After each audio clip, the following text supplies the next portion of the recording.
ছেলে সন্তানের মা হলে আমরা মেয়েরা প্রচণ্ড খুশি হয়ে যাই, ভাবি এই বুঝে আমাদের প্রমোশন হলো। গর্ভে যে সন্তানটা এসেছে সেটা ছেলে সন্তান, এটা শোনার পর থেকেই আমরা লোকজনের কাছ থেকে নিজেকে গুটিয়ে নিই। নজর লেগে যাবে যে ভাবি আমাদের ছেলে সন্তান হয়েছে, কি আনন্দ, আমি ছেলের মা। আমারও সেটাই মনে হয়েছিল জানেন, যে আমার একটা না দুইটা ছেলে, মাশাল্লাহ। সব থেকে খুশি হয়েছিলাম আমি এটা ভেবে যে আর যাই হোক, আমার ছেলেদেরকে কখনো তো আর অন্যের বাড়ি পাঠাতে হবে না, আমার সন্তানেরা আমার কাছেই থাকবে সব সময়। জরায়ুতে টিউমার ধরা পড়ায় আমার আর কখনোই বেবি কনসেপ্ট হলো না। নিজেকে সান্ত্বনা দিতাম এটা বলে যে মেয়ে হনি তো কি হয়েছে, ছেলে বিয়ে করিয়ে ছেলের বউদেরকে মেয়ে বানিয়ে রাখবো, একই তো ব্যাপার। ছেলের বউদেরকে মেয়ের মতো করে ভালোবাসবো, ছেলেরা তো আছেই, ওরাই আমার ছেলে, ওরাই আমার মেয়ে। কিন্তু সব মায়েদের মতোই ধীরে ধীরে আমিও বুঝতে পারলাম যে মায়ের কাছে ছেলের চাইতেও মেয়ে অনেক কাছের হয়। খুব ছোট ছোট ব্যাপার, ছেলেরা বড় হতে হতে মন বলেন আর শরীর দিন দিন কেমন যেন মায়ের কাছ থেকে দূরে সরতে থাকে, পারে না মায়ের কাছে থাকতে। কিন্তু একটা মেয়েকে দেখেন, সে কিন্তু সারা জীবন মায়ের কাছে থাকতে পারে।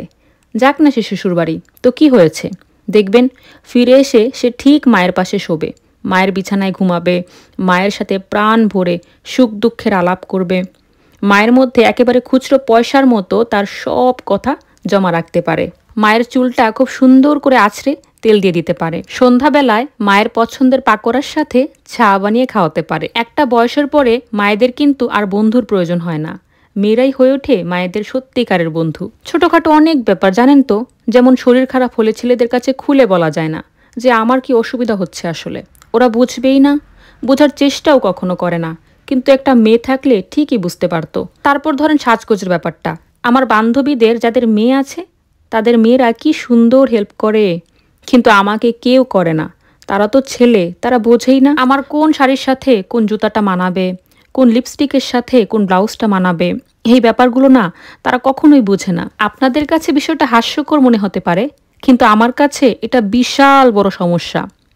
মা আজকে শরীরটা না ভালো লাগছে না, যা তো ডালটা চড়িয়ে দিয়ে সাথে ভাতটাও চড়িয়ে দে মা। আপনার ঘরটা সুন্দর করে সাজিয়ে গুছিয়ে রাখা, ঘুম থেকে উঠার পরে আপনার বিছানাটা ঝেড়ে দেওয়া, আপনি অসুস্থ হলে আপনাকে মুখে তুলে খাইয়ে দেওয়া, ডাক্তারের কাছে নিয়ে যাওয়া, 3 বেলা মনে করিয়ে করে ওষুধ খাওয়ানোর ব্যাপারটাকে আপনি খুব সাধারণ মনে করেন? আপনি কি আপনার ছেলের কাছ থেকে এগুলো আশা করতে পারেন?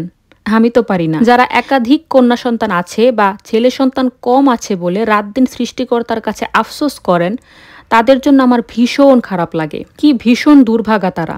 কিছু মানুষ প্রচণ্ড ভাগ্যবান হয়েও তাদের ভাগ্যটাকেই বোঝে না, আর তারা ঠিক সেটাই। আমি তো মনে করি যাদের কন্যা সন্তান নেই তারা যেন সৃষ্টিকর্তার নিকট 2 হাত তুলে ভিক্ষাচ্ছেন একটা কন্যা সন্তানের জন্য। এজন্যই গুণীরা বলেন যে মেয়ে ছাড়া একটা ঘর কখনোই সম্পূর্ণ হয় না, হোক সেটা বাবার বাড়ি, হোক সেটা শ্বশুর বাড়ি। যাই হোক বন্ধুরা, কথাগুলো কিন্তু আমার না, লিখেছেন আমার খুব পছন্দের একজন মানুষ, উনার কথাগুলোই বলে শোনালাম আজকে। তবে আমিও কিন্তু কন্যা সন্তানের মা নই, সবার কাছে দোয়া প্রার্থী। যাই হোক বন্ধুরা, ভিডিওটি ভালো লাগলে অবশ্যই লাইক কমেন্ট করে দিবেন। ভালো থাকবেন সবাই, আল্লাহ হাফেজ।